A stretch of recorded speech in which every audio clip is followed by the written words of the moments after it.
another print disability, which makes reading, holding a book, or turning a page difficult or impossible. The content is copyrighted by the respective publishers. For more information, please visit us on the web at nfradioreading.org. Hello, this is Janice Marie Hunt, and for the next hour, I'll be reading from the May 28th, 2026 issue of the East Aurora Advertiser on the Niagara Frontier radio reading service. Elma resident may sue town. Gross wants board to hear complaints.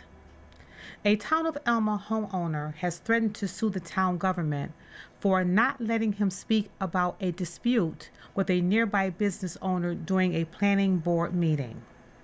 Robert Gross, who lives on Northam Road, told the town board the night of Wednesday, May 20th, he tried to address the planning board about his ongoing problems with Todd Huber, who owns Building Solutions at 6091 Seneca Street. Gross claimed the planning board would not hear his complaints. I don't think it was very fair or honest or respectable, he said. He accused Huber of dumping slag, ash, blacktop, road milling, tires, and steel on his property. Huber responded by calling Gross' comments unfortunate. It's quite interesting to me that you find fault with everybody, he said. As he left, Huber described Gross as insane and insisted he has not harmed his land. Building Solutions provides residential construction, grading, paving, landscaping, drainage, electric, roofing, and other services according to its website. Officials did not respond to Gross. Afterward, Supervisor Wayne Clark emphasized he called the Army Corps of Engineers, which found no violations. Clark described the situation as a matter the town government cannot rectify. They've been in court numerous times, he said. Gross later said he has been seeking an attorney to file a discrimination lawsuit against the town for not letting him talk during the planning board meeting. The dumping has persisted, he added, and no one tries to stop it. He doesn't care, he said, as long as he fills his pocket. In other matters, the board unanimously set a public hearing at 7 p.m. June 17th during the next meeting about a special use permit request from Transit Auto at 2161 Transit Road. The owner plans to explain the request during the meeting. Approve the hiring of Gerald Pinella, who will work part-time in the highway and water departments and transfer station for $25.50 per hour. Authorize the promotion of Brian Bader, a water maintenance employee, to replace Gary Woodskoss, who retired from the water department. Bader will be paid $34.91 per hour in the full-time position. Allowed the use of $200,000 from the general fund for asbestos removal in the former highway department garage. Accepted a $20,345 bid to replace doors in the Town of Elma Senior Center. Renewed annual agreements at the same rate as the previous year with EMW football and cheerleading and the Boys and Girls Club of Elma, Marilla, and Wales. Allowed a music permit for The Cove, a bar and restaurant at 4701 Transit Road. The bar has performance on Thursday, Friday, Saturday, and Sunday. Granted business use permits to McDermott Consulting at 5761 Seneca Street and Camarico U.S. Holdings at 991 Maple Street. Camarico will use the former General Welding and Fabricating site. Allowed a preliminary use permit for a 4-unit apartment building at 6177 Seneca Street. Closed offices for Juneteenth, the holiday that marks the end of slavery on June 19th. East Aurora School Board votes to increase cost of living salaries for several district employees. The East Aurora School Board unanimously voted to give a 4% cost of living increase to several district employees during a meeting on Tuesday, May 19th. This increase will reflect the employees' contracts from July 1 to June 30th, 2027. Employees included in these increases are Executive Secretary to the Superintendent of Schools and Public Relations Representative Sue Kramer, District Treasurer Julie Nagel, and confidential managerial employees Jennifer Oppenheimer, Elizabeth Casey, Lori Gervasi, Barbara Mann, Cheryl Sweet Salvo, and Melissa Webster. Casey will also receive a 4% increase in her stipend as district clerk, which was $16,185 for the 2025-2026 school year. The board also approved a collective bargaining agreement with the East Aurora Civil Service Personnel Association effective July 1 through June 30th, 2030. The East Aurora School Board will meet at 7 p.m. Wednesday, June 3rd, in the middle school cafeteria on Main Street. Pedestrian Bicycle Board considers community outreach plan. The village's Pedestrian Bicycle Board outlined several community initiatives and infrastructure priorities during its most recent meeting, including bicycle rack construction projects, public safety efforts, and expanded outreach with local organizations during a recent meeting. Board members discussed partnerships with groups including BOCES, SEPSA, SEPSA, the Aurora Senior Center, and the Aurora Public Library as the board continues developing pedestrian and bicycle-related programming across the village. One major proposal involved creating custom bicycle racks and public benches through a partnership with BOCES students. Under the concept, the village would provide construction materials while students would complete the fabrication work as part of an educational project benefiting the community. Board members also plan to visit businesses along Main Street to determine interest in installing bicycle racks outside storefronts. The Aurora Town Public Library was identified as a potential partner for future programming. Officials discussed using the library's display case for bicycle-related exhibits and possibly hosting public events in the library's community room. Safety planning surrounding Halloween activities also received significant attention.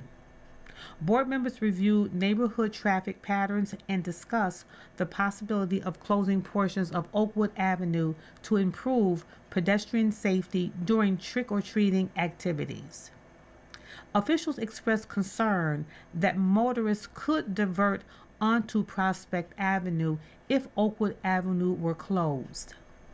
The area between South Grove and Walnut Streets is expected to attract more than 1,000 trick-or-treaters, according to estimates discussed during the meeting.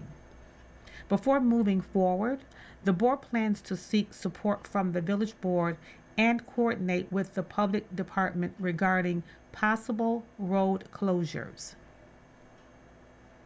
The board also discussed plans for Scoot Around June, a community program encouraging residents to log mileage traveling using non-motorized transportation in exchange for prizes.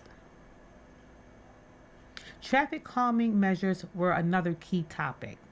Members considered reducing village speed limits to 25 miles per hour, while some advocated for lowering speed further to 20 miles per hour in certain areas.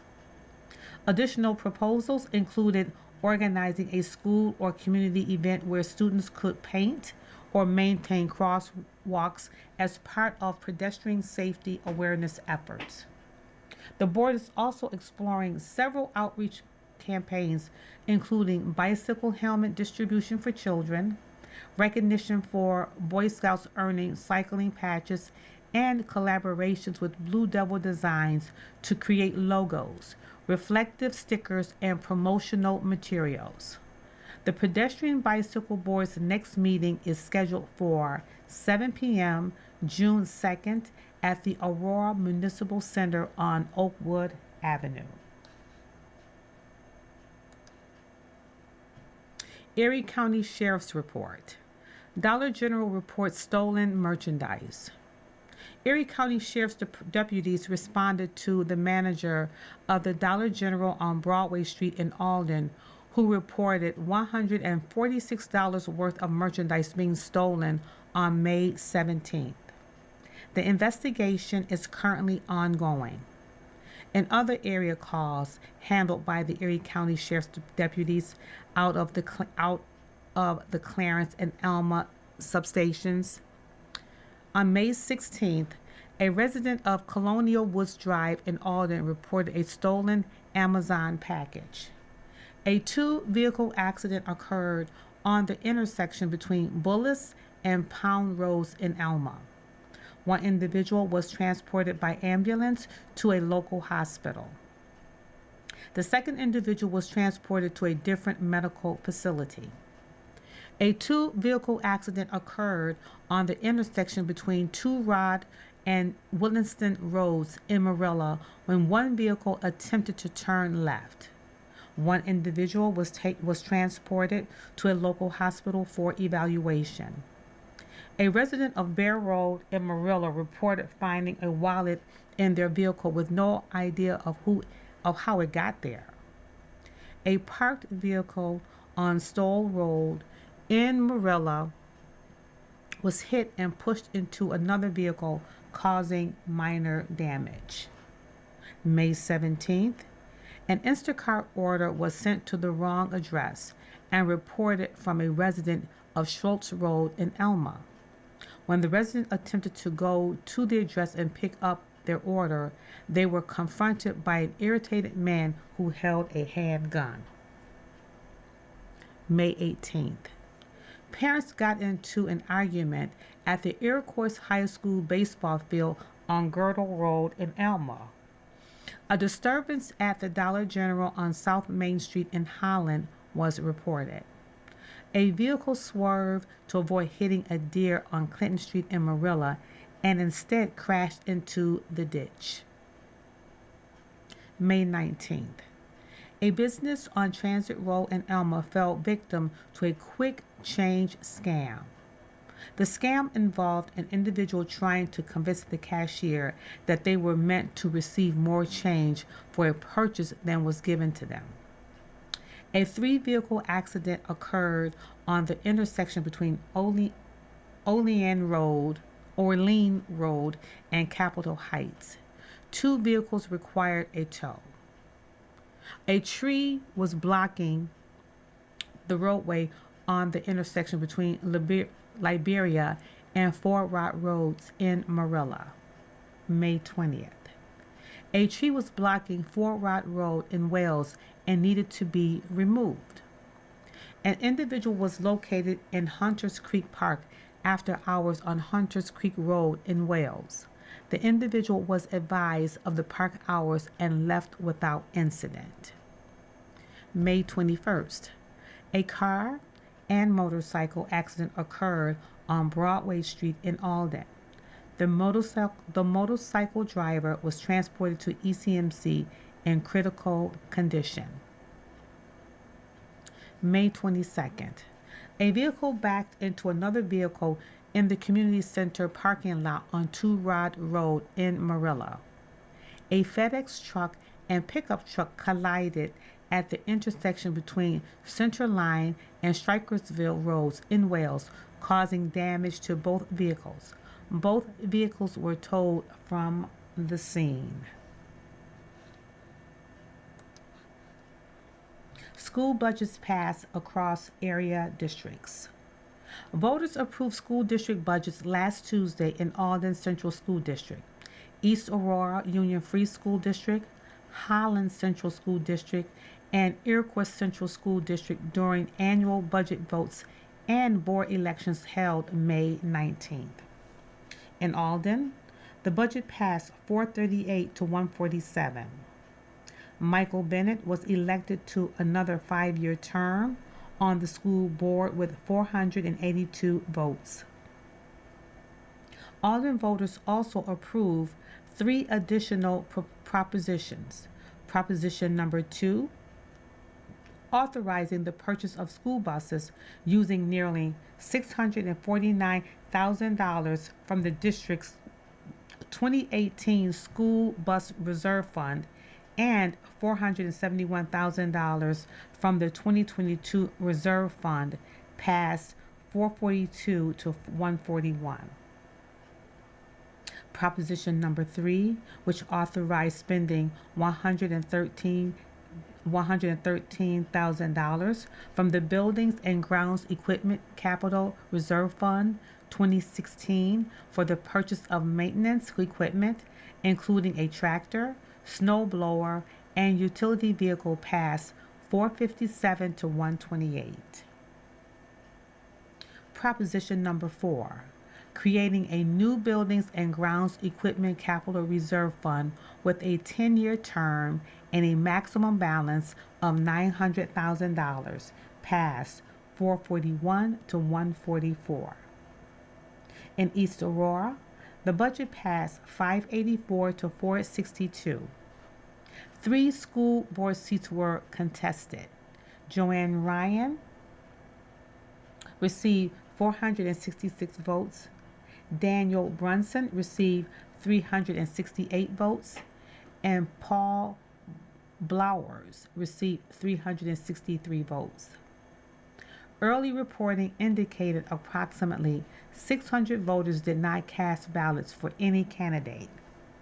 East Aurora voters also approved Proposition number 2, authorizing the use of $150,000 from the Technology Reserve Fund 2019 to purchase computer hardware, software, connectivity equipment.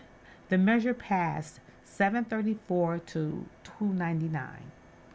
In Holland, the budget passed 145 to 74.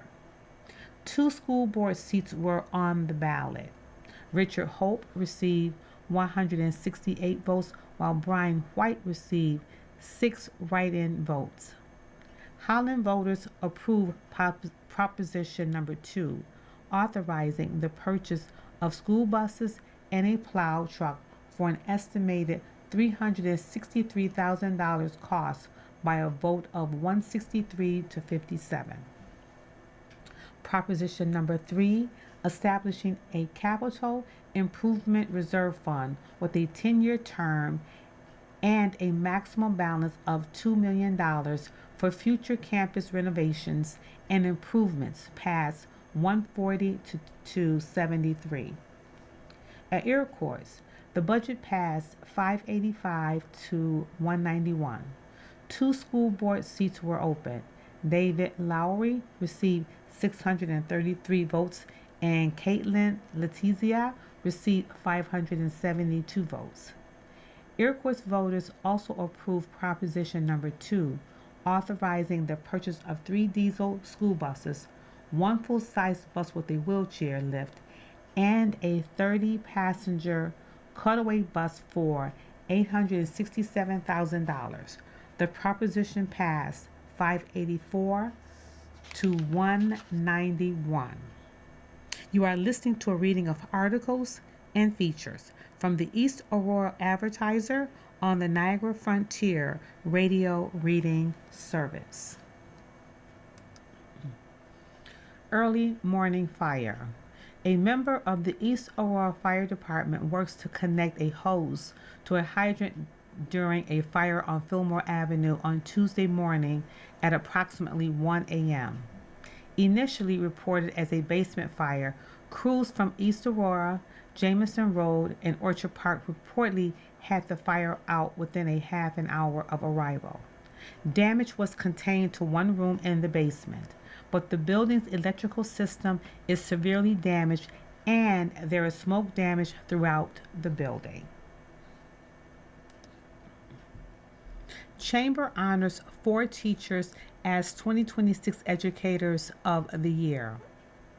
The Greater East Aurora Chamber of Commerce, along with West Herb Buick GMC of East Aurora and HDE Electric, announced the recipients of the 2026 Chamber's Choice Educators of the Year Awards. The annual recognition honors teachers for their dedication and support of local students. This year, 4 educators from area schools were selected for the honor. The 2026 honorees are Jeffrey Shelley, science teacher at East Aurora High School; Jen Breyer, art teacher at Holland High School; Judy Slowick, speech language pathologist at Iroquois High School; and Scott Farr, conservation and nature resource management teacher at Ormsby Educational Center.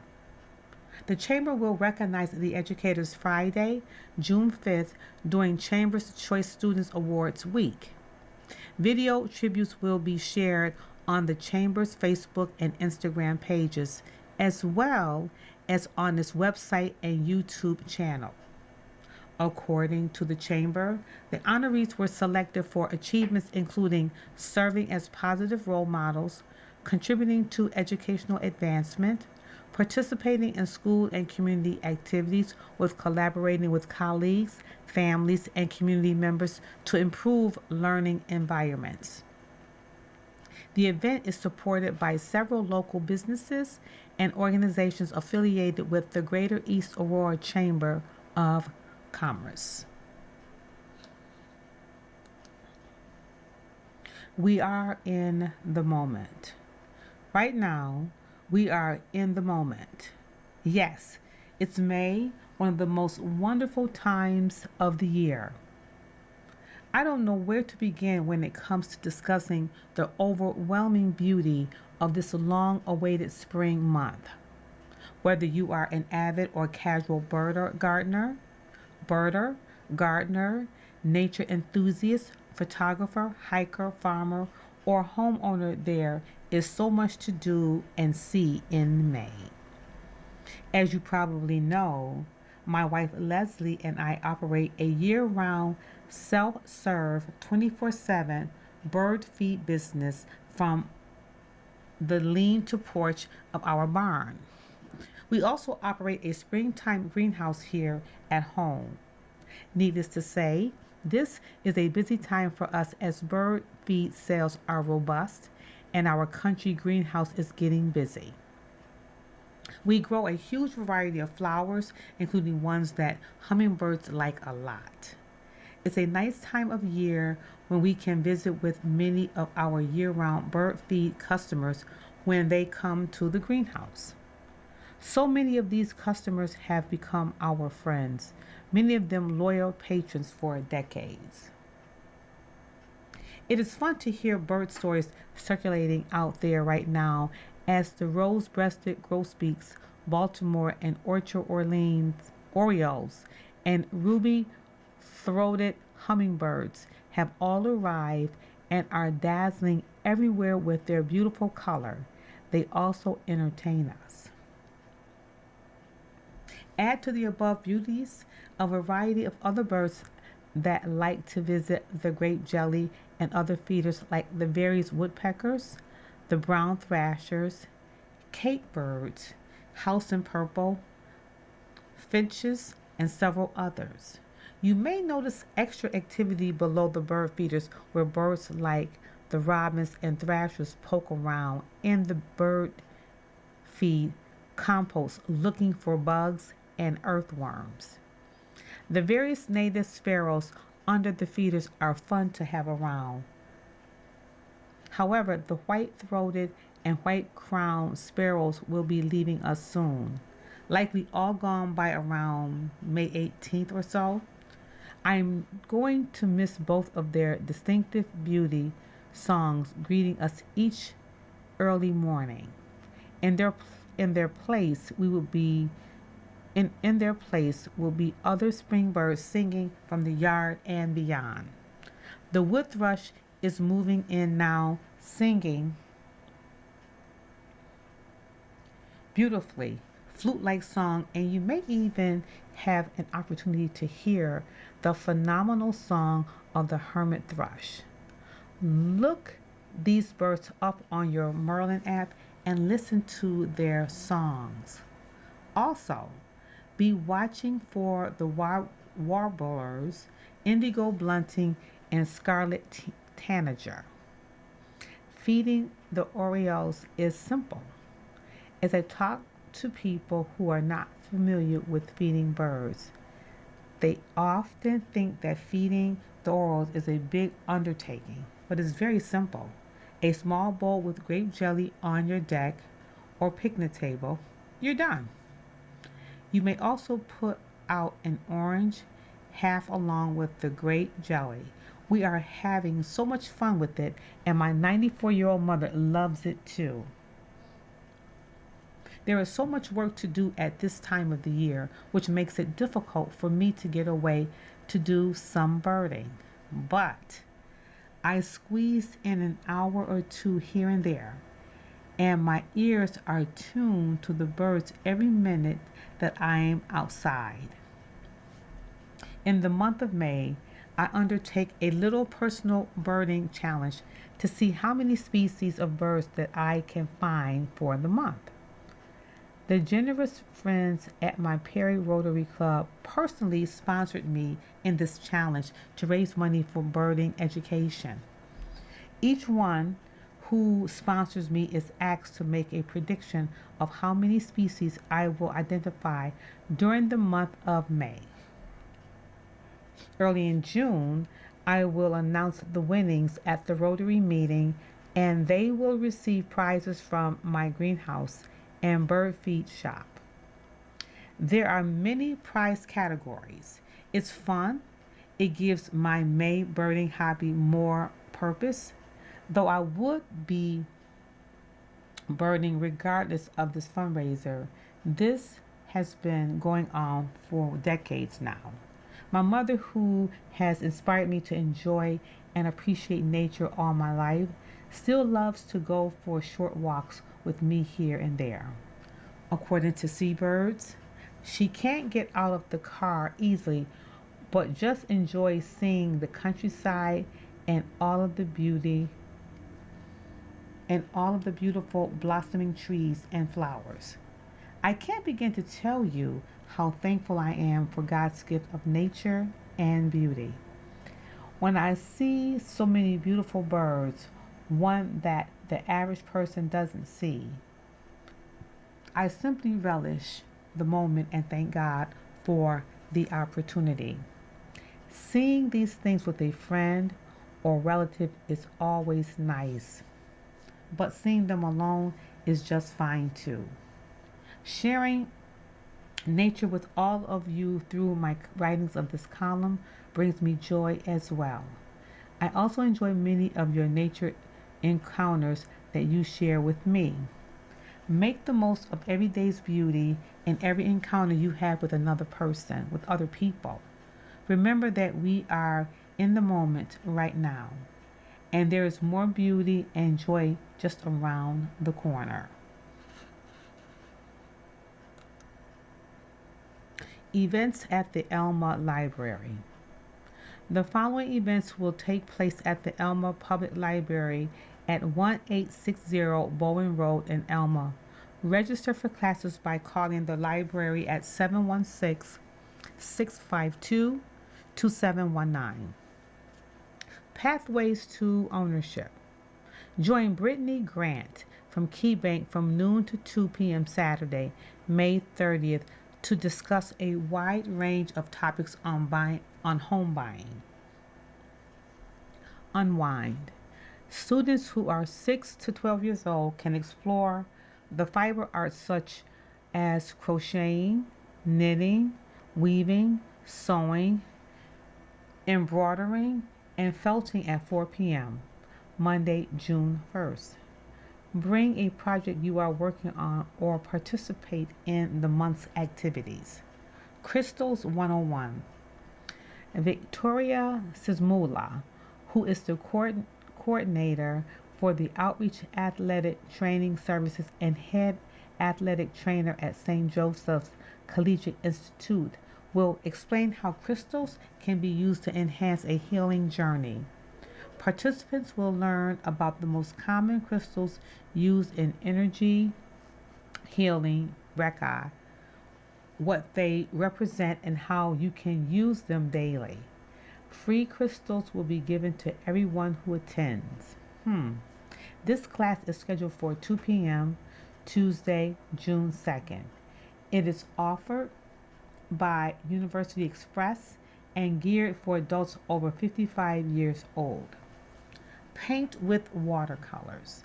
Cindy Soller has discovered that it is a calm and relaxing paint with watercolors, and she will share tips and encouragement at 5:30 p.m. Wednesday, June 3rd. The class is offered by the University Express and geared for adults over 55 years old. Meerbaum features two artists with local roots in exhibition. Meerbaum Fine Arts will present an exhibition featuring the work of Constance Payne and Henry J. Schmidt, alongside selected works by students of the Caldron Academy of Animal Art from June 6th through July 18th. An opening reception and artist meet and greet will be held from 10 a.m. to 2 p.m. Saturday, June 6th. The exhibition will include painting and drawing studies as well as sculpture by Payne, in addition to works by Academy students Trish Grace, Laura Robb, and Melinda Skine. Organizers said the exhibition highlights the Academy's focus on technical skill, direct observation, and traditional saddler-based construction centered on animal art. Payne's work reflects decades of study in autonomy, animal movement, and observational realism. Her artistic approach emphasizes authenticity and carefully study from life. She earned both an MFA and MA from the University of Wisconsin and continued classical training at institutions including the Angel Academy of Classical Art in Florence, Italy, the Schuler School of Fine Arts in Baltimore, and the American Academy of Equine Art in Lexington, Kentucky. Payne taught for 28 years as Associate Professor of Fine Art and Drawing at the Buffalo State University before retiring in 2013. Schmidt, a painter and sculptor known regionally for the Bronze Civil War Memorial at the Ready installed at the Buffalo and Erie County Naval and Military Park, also brings more than 4 decades of experience in fine art, illustration, television, production, and commercial design to the exhibition. A Roy Croft Renaissance artisan, Schmidt previously served as art director for the WKBW TV and later became director of the product art and sculpture at Fisher-Price. Since retiring in 2013, he has focused on personal artwork and community arts initiatives. The Caldron Academy of Animal Art teaches students through workshops emphasizing direct observation from live models, skeletons, casts, and masterworks. Organizers said the exhibition reflects the Academy mission to preserve traditional craftsmanship and encourage artistic development across generations. The exhibition is on view at MEIBOHM Fine Arts, 478 Main Street, East Aurora. Hours are 9:30 a.m. to 5:30 p.m. Tuesday through Friday and 9:30 a.m. to 4 p.m. on Saturday. For more information, visit meibohmfinearts.com or simply call 716-652-0940. You are listening to a reading of articles and features from the East Aurora Advertiser on the Niagara Frontier Radio Reading Service. Ken Grayjack, Relearning Life Through Watercolor. Usually Ken Grayjack's watercolor paintings begin with a sketch. But the story behind the art began long before the brush ever touched the paper. Grayjack has always been interested in art.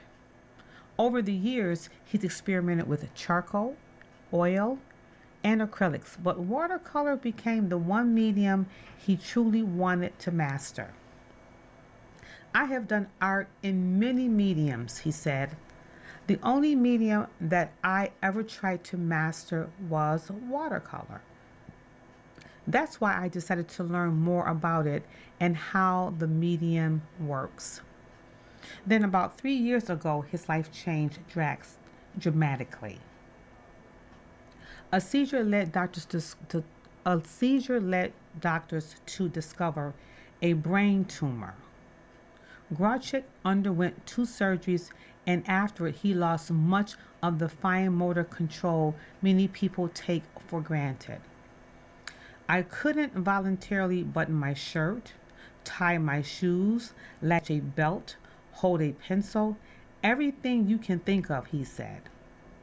Rather than accept those limitations, Grayjack turned back to painting as part of his recovery. What I decided to do was use my own initiative to put my brain in motion and tell my fingers to do what I wanted them to do, he said. Step 1 was relearning how to hold a paintbrush. Recovery became a process of rebuilding both physical dexterity and confidence. Painting, he discovered, required constant communication between mind and body, mixing color, controlling water flow, and making decisions about shades and movement. Interestingly enough, it proved to be very therapeutic, he said. At the same time, he was relearning how to walk, use a fork and zipper, and complete countless ordinary tasks. I had to relearn everything, he said. The recovery process took approximately 3 years. Every morning, he woke up at 5:30 a.m. to practice his skills.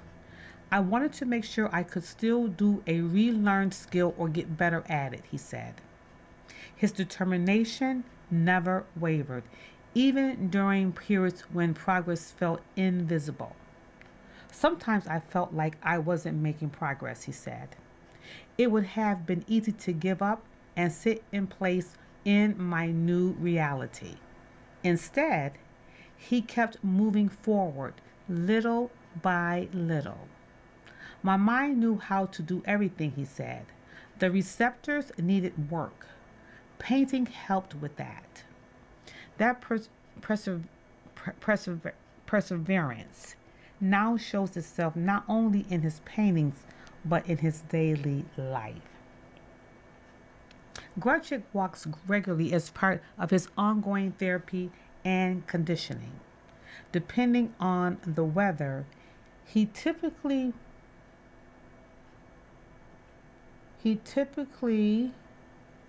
walks between 5 and 7 miles at a time, totaling roughly 60 to 70 miles. Walking is therapeutic, he said. I pace walk, step walk, and stride walk, all with the purpose of creating endurance and strength. Winter sends him to the treadmill, while cooler temperatures between 50 and 60 degrees make for favorite outdoor conditions. I can relate to that. When I began, I was only walking to the end of the driveway, he said. Now approaching 80 years old, his birthday is in December, mine too. Graduate continues pushing himself artistically. Today, he participates in watercolor classes over Zoom with international known artists. His latest challenge is learning how to paint emotion. It's not that easy to paint emotions, he said. This is a difficult form of art. Rather than simply painting an object or animal, he focuses on creating what he calls an emotional drawing before applying watercolor. For Gracek, the goal is to create artwork that draws something out of the viewer. The greatest artists have a hidden way to get you into their art by creating an emotion that pulls you in, he said. That's why they are famous and I'm not. My personal goal is to try to do this. His fascination with watercolor stems partly from the unpredictability of the medium itself. There are no hard-line solutions to a watercolor, he said. The water takes you where it wants you to go. That's the fun of it. Over time, he has come to see parallels between mastering watercolor and rebuilding his own life. You have to train the water just like I've had to train myself, he said. Grajek and his wife bought their home on Center Street in East Aurora in 1976, just before the blizzard of '77. Long before his artistic recovery journey, he served 4 years in the Navy, including 2 missions in Vietnam, and he has been exploring working with veterans and teaching them how to paint. He also he is also a retired architect. Today, painting remains both a discipline and a source of joy for Gretchen. The best things you do in life are the things that are automatic and compulsive to put you over the top, he said. The force that drives you comes from within. You are listening to a reading of articles and features from the East Aurora Advertiser on the Niagara Frontier Radio Reading Service. Singer Kaylee Lynch to perform at Alden Market. Kaylee, Kaley Lynch, will make her first appearance at the Alden Farmers Market and Alden Car Cruise from 5 to 7 p.m. Monday, June 15th at the Town Park on West Main Street in Alden. Lynch's appearance is sponsored by Alden Pools and Play, located on Broadway in Alden. The business offers pools, spas, and play sets. A singer, songwriter, active in the Buffalo Niagara music scene for more than a decade, Lynch performs covers from multiple decades in genres ranging from Fleetwood Mac to Sabrina Carpenter. She also fronts the indie rock band Karma Queen and performs with cover band Queen City Radio. Visitors are encouraged to bring a chair, enjoy refreshments from the concession stand, and browse farm vendors and classic cars during the performance. This year marks the 24th season of the Alden Farmers Market. Market organizers said the vendor lineup will continue to grow throughout the summer. Gift items including pies, honey, and maple syrup are available for June events and celebrations. Crafters and specialty vendors interested in participating may contact the Alden Chamber of Commerce at 716-937-6177 or by email at secretary@aldenny.org. The market relocated to the town park on West Main Street 2 years ago and has since added several new vendors alongside returning sellers. Some vendors accept WIC, SNAP, and FNMP food coupons. The Farmers Market and Car Show are open from 4 to 7:30 p.m. through late September. The Alden Chamber of Commerce operates a concession stand near the Senior Center offering cold drinks, grilled hot dogs, sausages, hamburgers, and grilled chicken. More information about the farmers market, car show, and chamber activities is available through Alden Chamber of Commerce or by calling Alyssa at 716 937 6177. Legion Car Show. The NAMVETS Club monthly car show took place last Monday, bringing over 100 cars out to the American Legion Post in East Aurora. The shows will continue on the third Monday of every month through October. Erie County Office of Agriculture receives Planning Award. The Erie County Department of Environment and Planning Office of Agriculture has received a 2026 Implementation Award from the Western New York section of the American Planning Association's New York Upstate chapter for its work supporting farmland protection, agricultural planning, and local food systems. County officials announced the award this week, recognizing initiatives led by the Office of Agriculture since its creation in 2020 by Mark Polenkars. Erie County farms and agribusinesses inject about $200 million annually into the county's economic output, so to say that they are a key sector of our economy is an understatement, Polenkars said. We needed an entity that would lead the county's efforts to promote agriculture-related economic development and farmland protection, and the Office of Agriculture has done just that with the Erie Grown website and passport. The award recognized several county initiatives, including agricultural and municipal planning grant programs that have helped municipalities incorporate agriculture and food system priorities into zoning and comprehensive plans. Officials also cited the county's farm-friendly zoning analysis completed as part of the 2025 Agriculture Farmland Protection Plan update, which provide recommendations aimed at preserving farmland and supporting farm operations. The county's Erie Grown website and Erie Grown Passport program were also highlighted for promoting locally produced food and agricultural products from more than 150 participating farms. Additional initiatives recognized included more than $2 million in disaster relief funding for farms affected by severe weather and policy measures such as the countywide Sky Lantern ban intended to protect farmland, livestock, and agricultural infrastructure. Fun with family during a storm. I was chatting with my sister Julie today. We were talking about how we are both feeling after the memorial event we had in March for our sister Annette. As for me, I have been feeling less sad since then, and part of it was the memorial itself.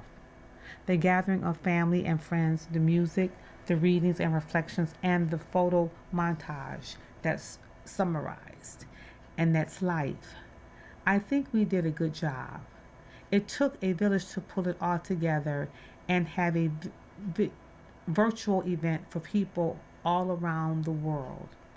The other reason I was feeling better is that I was able to be with some of my family.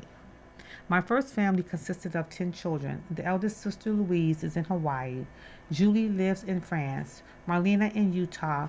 Our brother Peter in California. And Leo in Arizona. George, Caroline, and Doug are in our hometown of Western New York.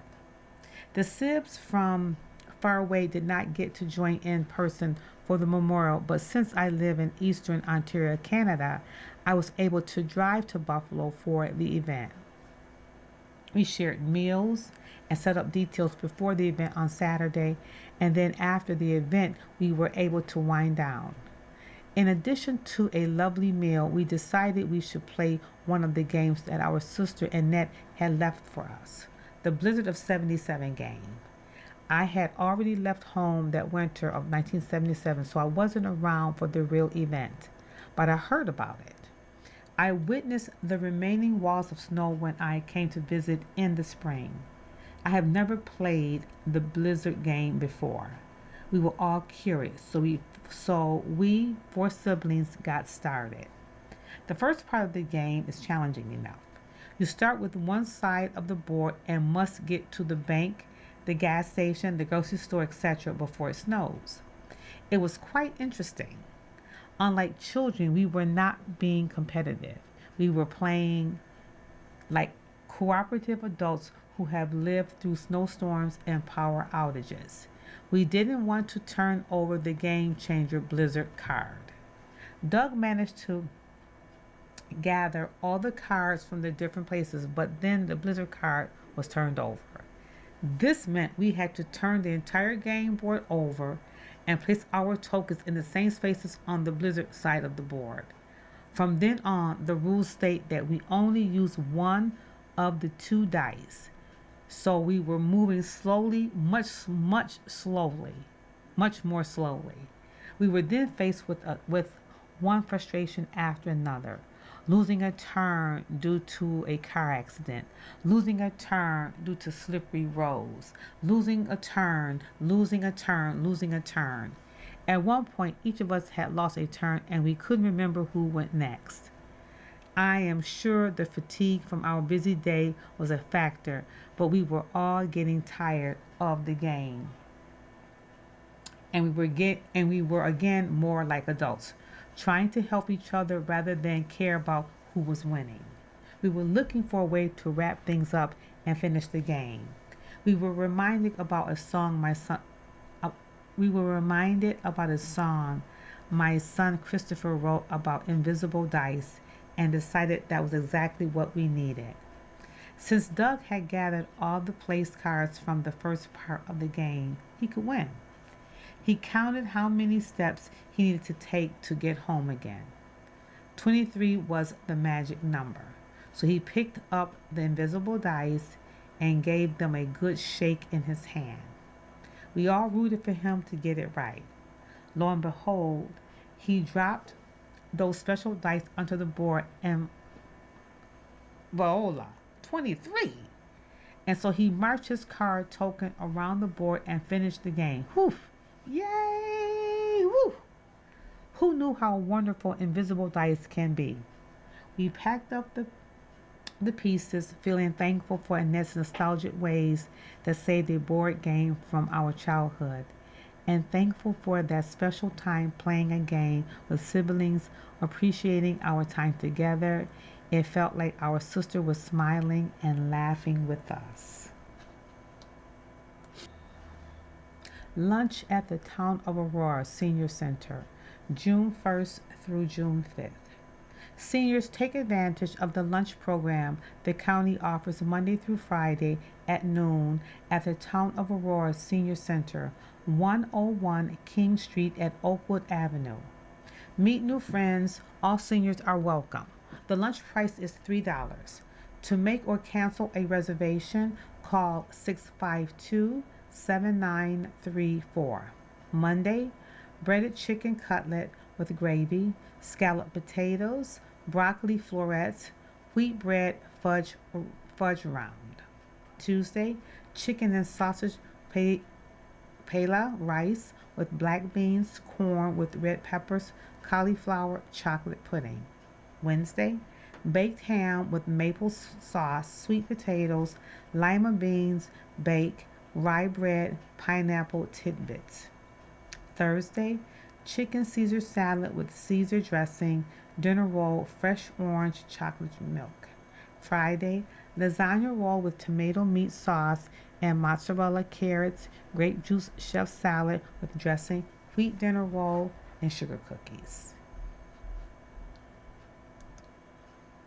Sunny Days Therapeutic Ranch opens. Sunny Days Ranch LLC is offering mental health and wellness equine programs for residents across Western New York through a series of client center workshops and group sessions held on its 45-acre horse farm. Founded by Kimberly Brisky, the ranch provides programs focused on mental health, emotional well being, and personal development through activities involving horses and nature. All horse related activities are conducted on the ground without riding and are led by a licensed mental health professional and EQUINE specialist in a group setting. We've created a safe space here on the farm that removes barriers of traditional mental health care approaches and provide ways for clients to actually put in the work and invest in their own self-care, self-improvement, self-empowerment, Brisky said. Programs are designed to help participants build practical coping skills, improve self-awareness, and establish realistic personal goals. Current offerings include sessions focused on mindfulness, setting boundaries, anxiety management, journaling, and nature based wellness activities. The ranch also offers specialized workshops, including a youth boot camp programs for ages 12 to 15, aimed at reducing screen time and strengthening social skills, as well as a women's self compassion workshop. In addition, Sunny Days Ranch hosts several free or ongoing community programs, including monthly services for veterans, a greenhouse and farm to table program for adults age 55 and older, and an overcoming grief support group held on the third Thursday of each month. Volunteer opportunities are available, and the ranch also provides customized retreats, educational field trips, and team building programs for organizations, businesses, and community groups. Programs operate rain or shine from June through October, and pre registration is required. More information is available by calling 716 574 3868. Marilla Senior Lunch Program at the Marilla Community Center, June 1st through June 5th. Seniors take advantage of the lunch program the county offers on Mondays and Fridays at the Marilla Community Center, 18110 Two Rod Road in Marilla. Meet new friends. All residents 60 years and older are welcome. Participants are asked for a voluntary donation of $3. To make a reservation, please call 652 5350 extension 402. Please give 48 hours notice if reserving. Monday, breaded chicken cutlet with gravy, scalloped potatoes, broccoli florets, wheat bread fudge round.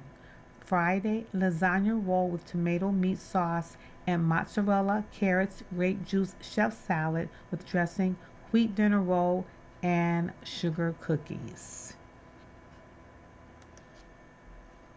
Transform your bathroom and change your life. Free toilet plus $1,500 off. For your free information kit and our senior discounts, call today toll free 1-855-916-5473. Safe Step. Transform your bathroom and change your life. Out of space, we're the place. Thunderhill Self-Storage, open 24/7, prepay for 3 months, get 1 month free. 13044 Big Tree Road, 20A, East Aurora, 655-3533, just 4.7 miles east of the 400. Indoor storage for any size, auto, motorcycle, boat, or RV. Your lock, your control. You've been listening to a reading of articles and features from the May 28, 2026 issue of the East Aurora Advertiser. We read from the East Aurora Advertiser every Saturday at 10 a.m. Your reader has been Janice Marie Hunt. Thank you for listening. Coming up next on the Niagara Frontier Radio Reading Service, we have a reading of the Niagara Gazette. At noon, we have the Dunkirk Observer. And at 1 o'clock, we have some of our Northtown Bees, including Amherst, Clarence, Cheektowaga, Lancaster, and Depew. Stay with us for these readings and more throughout the day. You're listening to the Niagara Frontier Radio Reading Service. As of this year, our agency has broadcast more than 300. The following program is intended for listeners who are blind, have low vision, or have another print disability